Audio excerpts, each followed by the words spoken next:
Hello, good afternoon everyone. आज के इस क्लास में हम लोग क्या करने वाले हैं। आज का क्लास है हम लोग के लिए जो हम लोग क्या करेंगे, आज बुक स्टार्ट करने वाले हैं जिसमें हम लोग बात करेंगे जैसे प्रोज के बारे में। जो हम लोग का इंग्लिश का जो बुक है 100 मार्क्स का, उसमें आज हम लोग बात करेंगे प्रोज के बारे में। प्रोज का आज हम लोग पहला चैप्टर डिस्कशन करेंगे, ठीक है। तो चलिए देखते हैं प्रोज, और उसमें हम लोग देखेंगे आज पहला चैप्टर जिसका नाम है इंडियन सिविलाइजेशन एंड कल्चर, ठीक है। तो Indian and civilisation and culture हम क्या क्या करेंगे, पहले ओवरव्यू देते हैं कि हम लोग पढ़ेंगे कैसे। सबसे पहले आपको हम क्या करेंगे कि ये जो राइटर हैं कौन लिखे हैं उनके बारे में पहले बताएंगे। जैसे इसके राइटर जो है महात्मा गांधी हैं, तो पहले हम उसे बताएंगे कि महात्मा गांधी का जन्म कहाँ हुआ था, वो ये चैप्टर कहाँ से आया है, ये सब चीज़ें बारे पहले डिस्कशन करेंगे। फिर हम लोग डिस्कशन करेंगे चैप्टर के बारे में। फिर अगर उसमें कुछ हार्ड वर्ड मीनिंग होगा तो उसको हम लोग क्या करेंगे, पहले वो आपको दे देंगे, फिर 2 4 5 क्वेश्चन भी कर लेंगे। ये एक ओवरव्यू है, ऐसे ही पैटर्न वाइज से हम लोग चलते रहेंगे, ठीक है। आपके डिमांड के ही कारण इसे टाइपिंग किया गया है, ये से कॉपी का पेज फोटो आउट करके नहीं दिया गया है स्क्रीनशॉट, ये टाइपिंग किया गया है इसीलिए। तो चलिए देखते हैं इसमें, आज हम लोग स्टार्ट करते हैं पहला चैप्टर। ये जो चैप्टर है लिखा हुआ है किसके द्वारा, महात्मा गांधी के द्वारा। एग्जाम में ऐसे भी क्वेश्चन आते हैं कि महात्मा गांधी जो है वो उनके द्वारा कौन सा चैप्टर लिखा गया है, तो उसमें हम लोग क्या लिखेंगे कि इंडियन सिविलाइजेशन एंड कल्चर। तो जब भी जो भी हम लोग चैप्टर पढ़ेंगे तो हम लोग ये भी सीखेंगे उसमें कि ये इसके राइटर कौन है, फिर वो राइटर जो हमें पता चलेगा, फिर हम उसके बारे में उनके बारे में भी कुछ पढ़ेंगे, और फिर उसके बाद हम लोग उनके बारे के जो चैप्टर है उसको पढ़ेंगे। तो देखते हैं, शुरू करते हैं। महात्मा गांधी जो है उनका नाम जो है मोहनदास करमचंद्र गांधी। उनकी जो जन्म हुई थी 1869 ईस्वी में हुई थी, और उनकी मृत्यु कब हुई थी, 1948 ईस्वी में हुई थी, ठीक है। तो 1869 ईस्वी में 2 अक्टूबर को हुई थी, और उनकी मृत्यु 1948 में हुई थी। जिनको हम लोग प्यार से क्या बुलाते थे, बापू के भी नाम से जाना करते थे। क्या नाम से जानते थे हम लोग, बापू के नाम से भी जानते थे हम लोग, ठीक है। तो बापू के नाम से भी हम लोग किनको जानते थे, महात्मा गांधी को जानते थे। और the father of the nation, और इन्हीं को हम लोग फादर ऑफ नेशन के भी नाम से जानते हैं, ठीक है। ये जो है ये spiritual leader then a politician, ये ज्यादातर स्पिरिचुअल लीडर थे, मतलब ये भौतिकवादी के बारे में ज्यादातर बात नहीं किया करते थे। ये लोग स्पिरिचुअल थे। स्पिरिचुअल मतलब ये मतलब एक माइंड से, या हम लोग जो भौतिकवादी को त्याग करके जो हम लोग इस पे चले जाते हैं जैसे पहाड़ पर्वत पे, या हम लोग ज्यादातर मेटेरियलिस्टिक चीज के बारे में ध्यान नहीं देते, उनके लिए ये ज्यादा एक तरह का नेता थे जो लोगों को जागरूक भी किया करते थे, और पॉलिटिशियन तो थे ही थे। He successfully used truth and non-violence as the chief weapons against the British rule in India and helped, और उन्होंने ये क्या किया कि सबसे पहले उन्होंने सक्सेसफुली इस्तेमाल किया किस चीज को, सच्चाई को और नॉन वायलेंस के, मतलब सत्य और अहिंसा के पुजारी थे ये, और इन्हीं का इस्तेमाल करके क्या किया, हमारे देश को ब्रिटिश से आजाद कराने में सबसे पहले ये महात्मा गांधी ने क्या किया है, उससे हमारा इस्तेमाल करके इसको एक हथियार बना करके सत्य और अहिंसा को इसका इस्तेमाल करके हम लोगों ने क्या किया था, हम अपने ब्रिटिश से लड़ाई लड़ने में हमने इसका इस्तेमाल किया था। और हेल्प इंडिया गेन इंडिपेंडेंस, और हम लोग आजादी इसी कारण से हम लोग पाए थे, ठीक। तो इसलिए बापू का नाम यहाँ पे आता है, और बापू के लिए हम लोग इसी तरह से जान लिए कि बापू क्या क्या हमारे लिए किए थे, वो हमने यहाँ से सीखा, ठीक है। तो अभी अगर हम लोग और देखना चाहते हैं, जैसे कि अभी हम लोग और भी देखेंगे कि बापू के बारे में और भी काम, जैसे हम लोग जो चैप्टर स्टार्ट करेंगे तो वो कहाँ से स्टार्ट हुआ तो वो भी देखते हैं। तो बापू के लिए from 1915 to 1945 he completely dominated Indian politics. He died at the hands of the fanatic on 13 जनवरी।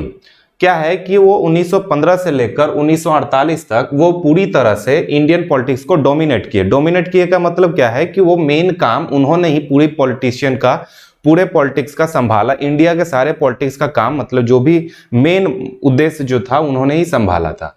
और वो कब मरे, 30 जनवरी को 1948 में मरे। जो नाथूराम गोडसे ने उन्हें मारा था उसी के बारे में ये लिखा गया है, मतलब उन्हें हत्या कर दी गई। His autobiography my experiment with truth, इन्हीं की लिखी गई है ऑटोबायोग्राफी, मतलब आत्मजीवनी जो बोली जाती है जिन्हें, वो हम लोग इस्तेमाल करते हैं, मतलब इसको पढ़ने के लिए महात्मा गांधी के जीवनी मतलब उन्हीं के बारे में पढ़ने के लिए हम ऑटोबायोग्राफी पढ़ सकते हैं। और उनके बारे में उन्होंने एक किताब में लिखा था, माई एक्सपेरिमेंट विथ ट्रूथ, मतलब सच्चाई से उनका मतलब क्या करना, प्रयोग करना, सच्चाई के साथ प्रयोगशाला करना, एक्सपेरिमेंट करना। तो and the numerous articles that the wrote for Young India and the speeches that he delivered on different occasions, उन्हीं के द्वारा क्या है बहुत सारे अलग अलग चीज के आर्टिकल्स उन्होंने लिखे, मतलब आर्टिकल्स मतलब एक छोटे छोटे अनुच्छेद टाइप के लिखे, और जो उन्होंने अलग अलग जगह पे स्पीच दिया जिसमें वो सत्य के बारे में बात करते रहे हो, और इस तरह के चीजों के उन्होंने क्या किया, बातचीत करके और हमारे को समझाने की हर संभव प्रयास किया है। तो अलग अलग ओकेजन में उन्होंने जो भी बात कही वो हमें reveal him not only as an original thinker, मतलब वो सच्चाई तरीके से जो सोचते थे उन्हीं के द्वारा जो सच बोल बोल के वो हमें प्रकट किया करते थे, ये भी हमें जानने को मिला। But also as a great master of chaste idiomatic English, मतलब इंग्लिश के लिए भी और अलग अलग चीजों के लिए भी उन्हें हम सच के रूप में एक अच्छे नेता, अच्छे स्पिरिचुअल लीडर के रूप में हम लोग उन्हें माना करते थे। ठीक है, in the flowing extract Indian civilisation and culture, जो हम लोग अभी चैप्टर पढ़ने वाले हैं इंडियन सिविलाइजेशन एंड कल्चर जो हम लोग अभी पढ़ने वाले हैं, तो गांधी जी उसी में क्या बात करेंगे कि sound foundation of Indian civilisation, हमारी जो नींव है, मजबूत नींव है हमारी भारत देश की, तो उसमें हम लोग बात करेंगे किस चीज में, इंडियन सिविलाइजेशन, भारतीय जो सभ्यता है, इसी चैप्टर में हम लोग बात करने वाले हैं। Which has successfully withstood the passage of the time, ये समय के साथ कितना बदला, समय के साथ क्या क्या हुई, इन सभी चीजों के बारे में हम लोग इसमें देखने वाले हैं। The western civilisation which has the tendency to privilege materialistic can not match the Indian civilisation that elevates the moral being, जो वेस्टर्न कल्चर है, मतलब जो अमेरिका और ये सब में जो कल्चर है और अभी हमारे देश में जो कल्चर है जो स्पिरिचुअल टाइप का, वो दोनों क्या होता है एक दूसरे को मैच नहीं करता है। हमारा देश जो है अलग ही निकलता है, मतलब हम लोग उनसे भी क्या है सुपीरियर हैं। हम लोग क्या है सिर्फ मेटेरियलिस्टिक चीजों पर ध्यान नहीं देते हैं, हम लोग और भी आध्यात्मिक चीजों पर भी ध्यान देते हैं। उसी चीज के बारे में यहाँ बताया जा रहा है और हमें इस चैप्टर में भी बताया जाएगा कि मेटेरियलिस्टिक चीज और जो आध्यात्मिक चीजें हैं उन दोनों में क्या क्या डिफरेंसेस है और हमारे लिए क्या सही है, एक जीवन जीने के लिए हमें क्या जरूरी होता है। जीवन जीने के लिए सिर्फ मेटेरियलिस्टिक चीज नहीं होती है, अगर पीस ऑफ माइंड जब तक नहीं रहेगा तब तक हम लोग मेटेरियलिस्टिक चीजों से हम लोग आगे नहीं बढ़ सकते। शांति भी होना बहुत जरूरी है। तो हमारा जो सभ्यता है, हमारी जो सभ्यता है हमारे देश की, ये सभ्यता सभी से ऊंची है क्योंकि इसमें शांति की बात की गई है और एक थोड़े मोटे मेटेरियलिस्टिक मतलब सुख सुविधाएं चीजें उतनी ही होनी चाहिए जितने हमें जरूरत है, अधिक मात्रा में नहीं होनी चाहिए। तो इन्हीं के द्वारा जो लिखा हुआ है, इनके द्वारा जो स्पीच डिलीवर किया गया था, इनके द्वारा जो भी आर्टिकल्स लिखे गए थे, जो भी इन्होंने कोई भी किताब लिखा, तो उसमें हमें गाइड करते हुए मिलते थे। तो उन्हीं से एक चैप्टर बनाया गया, एक्सट्रैक्ट करके उन्हीं में से निकाल कर, उन्हीं चैप्टर का नाम है इंडियन सिविलाइजेशन एंड कल्चर। तो चलिए देखते हैं कि इंडियन सिविलाइजेशन एंड कल्चर में हमें गांधी जी क्या सिखाने की कोशिश कर रहे हैं। तो इंडियन सिविलाइजेशन एंड कल्चर में जैसे ये जो है ये एक एक्सट्रैक्ट है। क्या है ये? एक एक्सट्रैक्ट है। कहां से? जो स्पीच दिया गया है, किनके द्वारा? महात्मा गांधी के द्वारा जो स्पीच दी गई है, इसमें यह बताया जाता है कि extraction Gandhi ji talks about the sound foundation, जो मजबूत नींव है हमारे देश की, उसके बारे में बताया जा रहा है कि of Indian civilisation and moral being, हमारी जो नैतिक शिक्षा है, नैतिक ज्ञान है, उनके बारे में भी हमें कौन बताएगा? हमें महात्मा गांधी ही बताने की कोशिश कर रहे हैं। ये महात्मा गांधी जी हैं, उन्हीं की फोटो ली गई है। तो उन्हीं के द्वारा क्या किया गया है कि ये इंडियन सिविलाइजेशन एंड कल्चर लिखा गया है। तो हम लोग देखेंगे कि मजबूत नींव जैसे हमारे देश में रखी गई है, किस चीज में? आध्यात्मिक गुणों में भी, आध्यात्मिक चीजों में भी, और बहुत सारी चीजों में हमें इस चीज का ध्यान रखा जाता है कि सिर्फ हम लोग पढ़ लिख कर ये नहीं करें कि सिर्फ हम लोग मटेरियलिस्टिक चीज मतलब सुख सुविधाओं के पीछे ही भागे। हमें अध्यात्म के पीछे भी भागना चाहिए, देखना चाहिए और हमें समझने की कोशिश करनी चाहिए। ठीक है, तो अगर हम लोग आगे देखें तो इस चैप्टर में इन्होंने ये हमें बताने की कोशिश की है कि गांधी जी ये मानते थे कि इंडियन सिविलाइजेशन जो है वो can not be beaten in the world, मतलब विश्व के कोई भी व्यक्ति, कोई भी देश हमारी सभ्यता को बीट नहीं कर सकता। मतलब हमारी सभ्यता को कोई भी आदमी क्या नहीं कर सकता? बीट नहीं कर सकता। वो हमें अलग, मतलब हमें वो अलग नहीं कर सकता, या हमें उनसे अपने आप को सुपीरियर नहीं बता सकता। हम लोग क्या है? उनसे सबसे अलग है। तो तो इस तरीके से होता है। It is the only civilisation which is not affected by the materialistic attraction of modern civilisation. मतलब यही एक ऐसी सभ्यता है जो दूसरे चीजों से, यही एक ऐसी सभ्यता है जो दूसरे मेटेरियलिस्टिक चीजों जैसे सुख सुविधाएं, जैसे कि कोई भी चीज, जैसे कि घर हो गया, मकान हो गया, बिल्डिंग हो गई, जो भी ऐसे आलीशान वाली चीजों से हम लोग अफेक्ट नहीं होते हैं। हम लोग ऐसे व्यक्ति हैं कि जो भी जरूरत होता है, हमारी सभ्यता हमें संस्कृति ये सिखाती है कि जो भी हमें सिर्फ बेसिक चीज जितनी हमें जरूरत है सिर्फ उतना ही हमें चाहिए, हर एक चीज हमें चाहने मतलब मिलने की जरूरत हम लोग ऐसा नहीं चाहते हैं, ठीक है। तो attraction of modern civilisation, we are proud of our culture and civilisation. Gandhi ji defines happiness as a mental state. वो हम गांधी जी क्या करते हैं, हमारी खुशी को एक मेंटल स्टेट, मतलब आपकी दिमाग की हालात कैसी है, मतलब आप चैन में हैं, मतलब आप शांति से हैं, आप गाली ग्लॉस टाइप से नहीं कर रहे हैं, आप इस टाइप से, उनको मेंटल स्टेट आपकी कैसी है, इससे उनको क्या होता है वो हमें बताते हैं कि हमारी सभ्यता का इस तरह से परिचय मिलना चाहिए। गांधी जी डिफाइन हैप्पीनेस को mental state, it lies in the satisfaction and restriction of our desire and passion.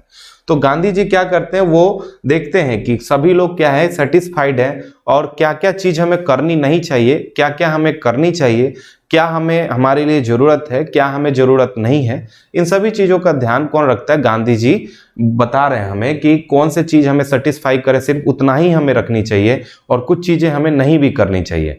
ऐसा नहीं करना चाहिए कि मतलब एक चीजें हम करते जा रहे हैं जो हमारे लिए मेंटल पीस को खराब कर रहा है, ऐसी भी नहीं चाहिए। सुख सुविधाएं भी चाहिए लेकिन उतनी नहीं चाहिए जितने हमें हमारी मेंटल स्टेट को बिगाड़े, मतलब सिर्फ हम चीजों के ही पीछे भागते चले, ऐसा करना हमारे लिए क्या है, सही नहीं है।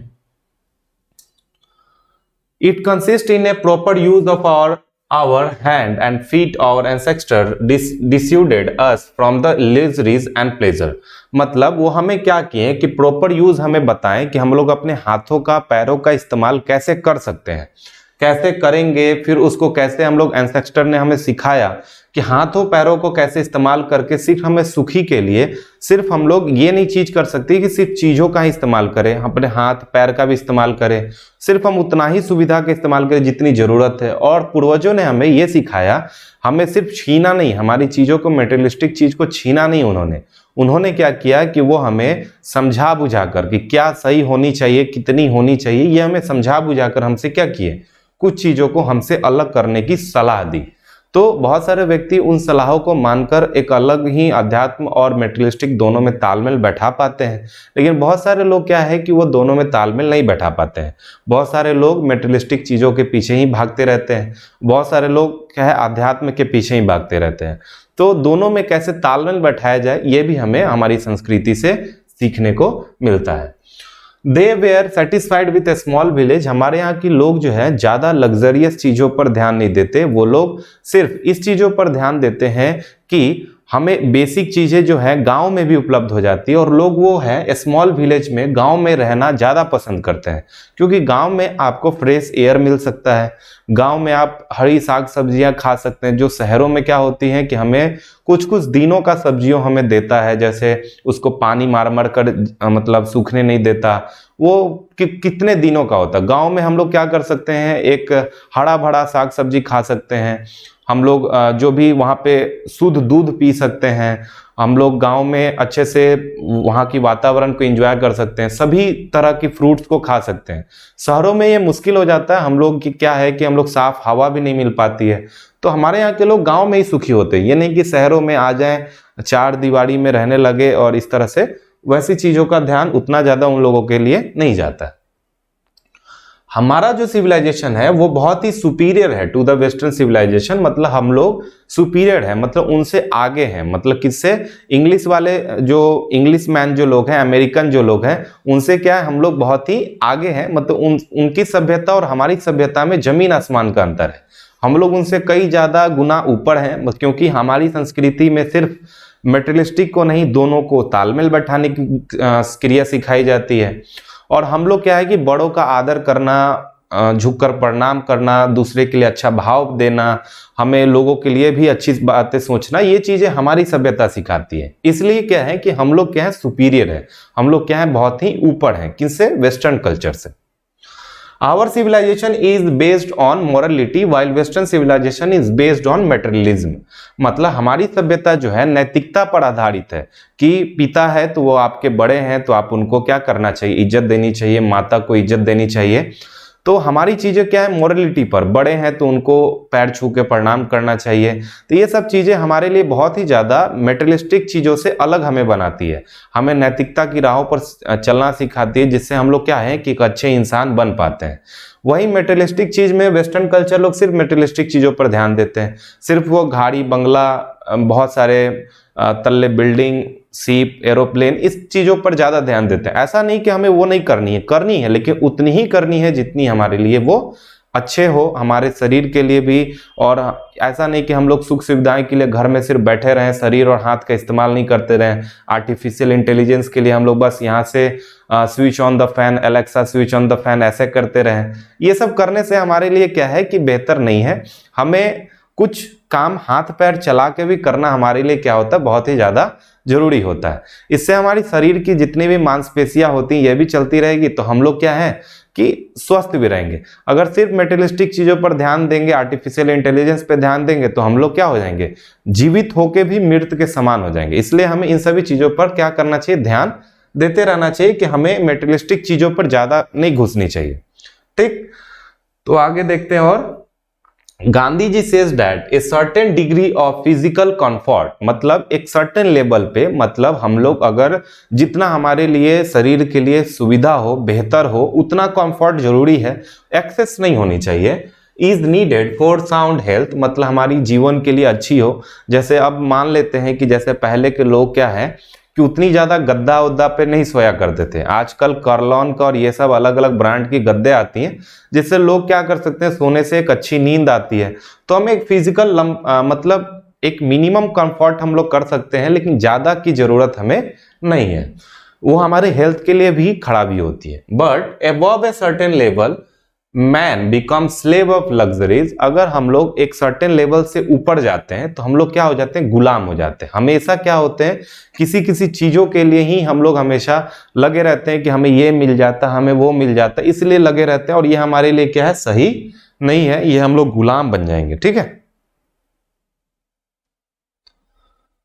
ये हो गई आपकी चैप्टर्स, मतलब बात करें तो यही मेन जो समरी था, मेन समरी हमारा क्या था, इंडियन सिविलाइजेशन में हमें इसी की बात की गई थी कि भारतीय सभ्यता कैसे वेस्टर्न कल्चर से बेहतर है और कैसे हम लोग उनसे अलग हैं, और हमें गांधी जी क्या बातें हमें सिखाने की कोशिश कर रहे हैं।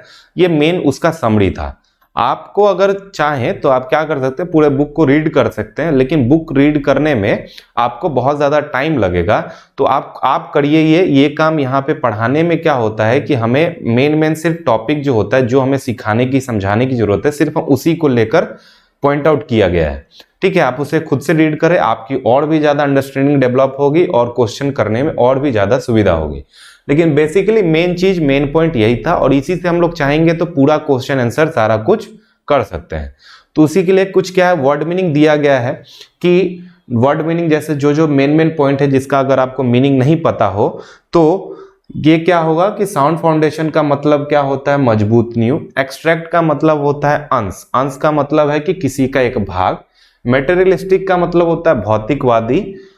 डिस्यूडेड का मतलब समझाकर मना करना। जैसे पूर्वज जो है हमें समझाकर मना करते हैं कि ये चीजें बुरी है और ये चीजें अलग है। ये चीजें हमें समझाकर मना करने के लिए हमें किस चीज को बोलते हैं, कौन सा वर्ड इस्तेमाल किया था, डिस्यूडेड। सुपीरियर मतलब होता है उच्च, मतलब उच्च कोटि का, या हम लोग ऊपर हो किसी से। लग्जरियस का मतलब होता है विलासिता। विलासिता मतलब जैसे लग्जरियस लाइफ जो लोग जीते हैं, ये लग्जरियस है। स्लेव का मतलब होता है गुलाम। स्लेव का मतलब क्या होता है, गुलाम। आप इसको याद कर सकते हैं। एंसेस्टर का मतलब होता है पूर्वज।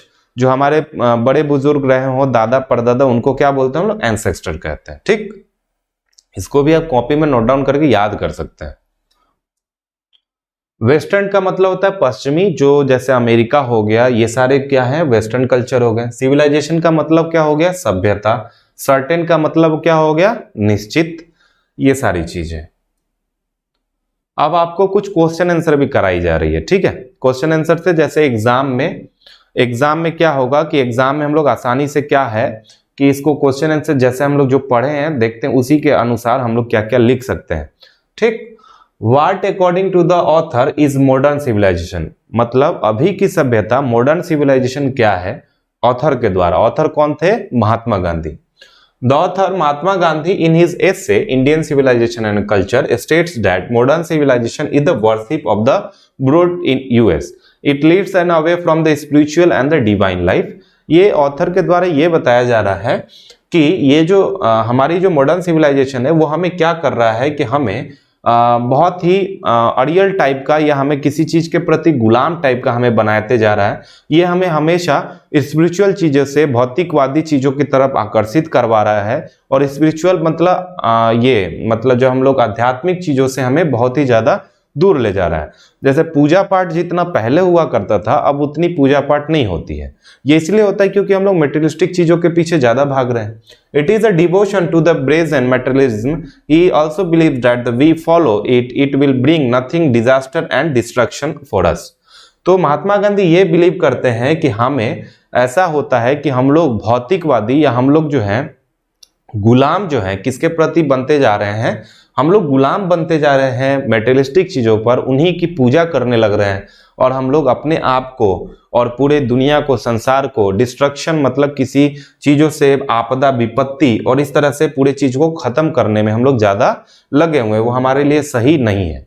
तो गांधी जी के अनुसार इंडियन सिविलाइजेशन में मतलब मॉडर्न सिविलाइजेशन इस प्रकार का है। What did the author convey to the countryman about dealing with modern civilization? तो क्या कह रहा है कि क्या ऑथर जो होता है क्या कन्वे करना चाह रहा है अपने देशवासियों को कि कैसे हम लोग मॉडर्न सिविलाइजेशन से डील करें, मतलब कैसे उनसे डील करके हम लोग आगे निकलने की कोशिश करें। The author Mahatma Gandhi is of the opinion that we the Indians should stay away from the Western civilization at all the cost. भारतीय सभ्यता को वेस्टर्न कल्चर से अलग रखने की बात कौन कर रहे हैं? हमारे महात्मा गांधी जी कर रहे हैं कि हम लोगों को वेस्टर्न कल्चर से क्या होना चाहिए, अलग रहने की कोशिश करनी चाहिए पूरी, मतलब जितनी भी कोशिश लग जाए उतने कोस्ट पे भी हम लोगों को अलग रहने की कोशिश करनी चाहिए। India is a place known for is spiritual values. हमारी जो भारत जो देश है ये आध्यात्मिक गुणों के लिए जाना जाता है, ये सिर्फ भौतिक वाली चीजों के लिए नहीं जाना जाता है। तो यही हमारे को समझाने की कोशिश कर रहे हैं। It is therefore not proper for us to the flow a civilization based on materialism। वो हमें ये नहीं सिखाते हैं कि हम लोग सिर्फ मेटेरियलिज्म की ही बात करें और उसी की भौतिकवादी चीजों पर ही ज्यादा ध्यान दें। हमें सिर्फ ये इस चीज पर भी ध्यान देना है कि हमारे लिए मेटेरियलिस्टिक चीजें और स्पिरिचुअल चीजें स्पिरिचुअल दोनों में तालमेल कैसे बैठाया जाए। तो 2 क्वेश्चन हो गए। ऐसे आप बहुत सारे क्वेश्चन आप अपने बुक से भी पढ़ के कर सकते हैं। बुक से आप अपने भाषा में भी क्वेश्चन को आंसर दे सकते हैं। आपको मेन पॉइंट समझाने की कोशिश की गई है कि कैसे हम किसी भी क्वेश्चन को टैकल करेंगे। मेन चीज आपको जो इस चैप्टर का मेन पार्ट है उसे आपको बताया दिया गया है। आप जब अभी ग्रामर सीखेंगे तो अगर आपको इंग्लिश लिखने नहीं आता होगा कि कैसे हम आंसर को इंग्लिश में लिखे तो भी आप अच्छे से लिख पाएंगे ग्रामर सीखने के बाद। ये अभी आपको नहीं होगा, अभी अगर कठिनाई होती है तो आप प्रैक्टिस ज्यादा से ज्यादा करें, धीरे धीरे आप सीख जाएंगे। लेकिन अंत तक जैसे ही कोर्स खत्म होते तक आप लोग 2-3 महीने के अंदर आप बहुत ही अच्छे से लिखने की कोशिश करने लगेंगे। ठीक है, तीसरी क्वेश्चन पर डील करते हैं। What is the distinguished characteristics of modern civilization? ये जो मॉडर्न सिविलाइजेशन जो है इसमें क्या क्या मतलब अलग चीज है, मतलब मॉडर्न सिविलाइजेशन जो है ये हमें कैसे अलग करता है, पुरानी सभ्यता और अभी की सभ्यताओं में कैसे अंतर है, अलग कैसे है। Mahatma Gandhi in his essay Indian Civilization and Culture says that the distinguished characteristics of the modern civilization is an indefinite multiplicity of human wants। मतलब ये हमें अलग इसलिए बनाता है क्योंकि ह्यूमन जो लोग हैं ये लोग बहुत सारे चीजों को मांग कर रहे हैं। मतलब अगर किसी के पास सोने के लिए खाने के लिए है तो वो अब ये सोचने लगेगा कि हमारे पास कैसे कार आ जाए, एसी कैसे आ जाए, हमारे पास कैसे 2-4 और बंगले आ जाए। तो ये सब चीजों में ज्यादा लोग ध्यान देते हैं। तो ये मॉडर्न सिविलाइजेशन में मल्टीप्लाई हो गया है इनडिफिनिट चीजें, मतलब जो मिल जाए और जितनी भी अनिश्चित चीजें जो भी काल्पनिक हो सारा मिल जाए। यही मॉडर्न सिविलाइजेशन हमें अलग बनाता है। जो पहले ये सब चीजें नहीं थी लेकिन आज के समय में ये सब और बहुत ज्यादा हो गया है। How did our ancestors view large cities where they satisfied with a small village? मतलब हमारे जो एंसेस्टर्स हैं, जो हमारे पूर्वज हैं, वो सिटीज से, मतलब उनकी जो लार्ज सिटीज हैं उनसे कैसे अपने आप को, मतलब उनके लिए उनके दिमाग में उनकी व्यू क्या है और वो क्यों गांव में ही सुख है, मतलब खुशी क्यों है, उनको गांव में ही सुख क्यों मिलता है। इन दोनों में अगर अंतर देखें तो उनके द्वारा सोच ये है कि वो ये मानते हैं कि they view large cities as smashes and useless encumbrances having gangs of thieves, robbers and prostitutes. क्या है कि वो लोग ये मानते हैं कि बड़े बड़े जो सिटीज हैं वहां पे बहुत ज्यादा क्या है कि वो यूजलेस चीजें, वहां पे हम लोग क्या है कि बहुत सारा चीज ऐसी चीज है जो हमारे जीवन में उसका कोई महत्व नहीं है, वो सब चीजें हैं। तो जहां पे जितनी ज्यादा पैसा होगा वहां पे चोर लुटेरे भी बढ़ेंगे, इसीलिए क्या है वहां पे चोर भी हैं, लुटेरे भी हैं और प्रोस्टिट्यूट्स है, मतलब वहां पे जज वज भी आपको शहर में ही मिलेगा, गांव में जज वज नहीं मिलेगा। तो ये दोनों में सब में क्या अंतर है। Their village fulfilled all their needs, so they were satisfied with a small village. उनके गांव में जो जीवन जीने के लिए भौतिक चीजें जितनी भी जरूरत है वो उन्हें वहां पे प्राप्त होता है, इसलिए वो शहर आना पसंद नहीं करते और उन्हें लगता है कि शहर जाना बहुत ही ज्यादा बुरी चीज है, जिसमें और भी बहुत सारे सर्कमस्टांसेस ऐसे होंगे जो दूसरे चीजों से हमारे जीवन को हार्म करने की कोशिश करता है। Why did our ancestor dissuaded us from luxuries and pleasure? क्यों हमारे पूर्वज हमें समझा बुझाकर कैसे मना करना चाहते हैं कि सिर्फ हम लोग लग्जरीज चीजों पर, मतलब भौतिकवादी चीजों पर ज्यादा ध्यान ना देकर और सिर्फ खुशी खुशी चीजों पर ध्यान, और इन सभी चीजों से कैसे अलग रहकर भी हम लोग जी सकते हैं और कैसे हमें वो समझाते हैं कि कैसे इससे अलग रहा जाता है। Did they do the right thing? क्या वो लोग जो हमने समझाकर हमें मना करने की कोशिश कर रहे हैं, क्या ये बात सही है या गलत है? तो आवर एंसेस्टर ने क्या किया कि ये सही किया या गलत, right deciding us from the luxuries and pleasure if we keep on indulging in the satisfaction of our wants and desire. तो एंसेस्टर हमें क्या कहते हैं कि वो सही इसलिए क्योंकि कि हमारी जो मांग है, क्या इंसान की कभी मांग पूरी हो सकती है? पूरी जितनी भी उसे जो चाहिए, क्या वो कभी पूरी होगी? कभी नहीं हो सकती। इसलिए कभी भी हमें उन सभी चीजों के पीछे कि हम लोग सेटिस्फाइड हो तब तक हमें ऐसा करते रहें, ये हमारा कभी खत्म नहीं होगा। We will keep on craving for more and more. अगर एक चीज मिल गया, अगर आज आपको कोई गाड़ी मिल गई, मान लीजिए सपोज आपको कोई भी एक बेसिक गाड़ी मिल गई, अगर R15 या कोई भी अगर वैसी कोई गाड़ी मिल जाती है तो आप KTM के पीछे दौड़ने लगते हैं कि मुझे अब ये चाहिए वो चाहिए। अगर एक छोटा चीज आपको मिल जाता है तो फिर आप उसके बड़े वाले वर्जन पे चलने लगते हैं। तो इस तरीके चीजें क्या होती हैं, बहुत ज्यादा हमारे लिए बहुत ही ज्यादा सही नहीं होता है। Thus remaining you unsatisfied and restless, therefore we should set a limit to our passions. तो हमने क्या किया है कि अगर किसी चीजों के पीछे अगर हम भागते रहेंगे तो इससे क्या होगा कि हम लोग बहुत ही ज्यादा चिंतित और व्याकुल हमेशा रहा करेंगे। तो व्याकुल रहने से हम लोग जीवन में कभी कुछ कर नहीं पाएंगे। इसलिए हमें क्या करना चाहिए कि अपने लिमिट को सेट करना चाहिए, अपने पैशन को सेट करना चाहिए कि कितने तक हम लोग ऐसा करें अपने डिजायर को। Then and then only can we lead a happy and contented life. इसी तरह से हम लोग क्या कर सकते हैं, अपने कंटेंटेड लाइफ, मतलब जिसमें हम लोग भरे पूरे जीवन को जी सकते हैं, समझ बूझकर अच्छे से जीवन जीने के लिए हमारे लिए अपने लिमिट को सेट करना पड़ेगा, अपनी जरूरतों को सेट करना पड़ेगा, डिफाइन करना पड़ेगा कि कब कहां तक हम लोग करें, तो ही हम लोग आगे बढ़ पाएंगे। ठीक, तो आज इतना ही था। ये और भी इसके सारे बहुत सारे क्वेश्चन हो सकते हैं, मतलब आप और भी तैयारी कर सकते हैं, मतलब बुक से अलग अलग चीजों से आप पढ़ के ऑब्जेक्टिव भी आप बना पाएंगे। अब आप बुक खोल सकते हैं, कोई भी गेस पेपर हो या कोई भी ऐसा मॉडल हो, सेट हो, आप इस चैप्टर को खोलिए। जहां पे आपको मतलब डाउट होता था वो अब क्लियर होने लगेगा कि क्या हम लोग बात कर रहे हैं और इस चैप्टर में क्या है। ऑब्जेक्टिव को बनाइए, शॉर्ट आंसर लॉन्ग आंसर लिखने की प्रैक्टिस करिए, पढ़िए, नहीं आता 2 बार 3 बार करिए, वर्ड मीनिंग को करिए क्योंकि ट्रांसलेशन भी आता है। तो बहुत सारी चीजों और ग्रामर भी और भी आप सीखेंगे, तो ये सब काम आप कर सकते हैं। ठीक, और भी अगर बच्चों को आप लोग क्या कर सकते हैं, जोड़ना चाहते हैं, मतलब जैसे अगर आपको अच्छा लगता है कंटेंट तो आप अपने दोस्तों को ये रेफर कर सकते हैं कि यहाँ पे क्लास स्टार्ट हो चुकी है और यहाँ पर आप इसे ज्वाइन करने के लिए भी प्रेरित कर सकते हैं। थैंक यू, मिलते हैं फिर अगले क्लास में।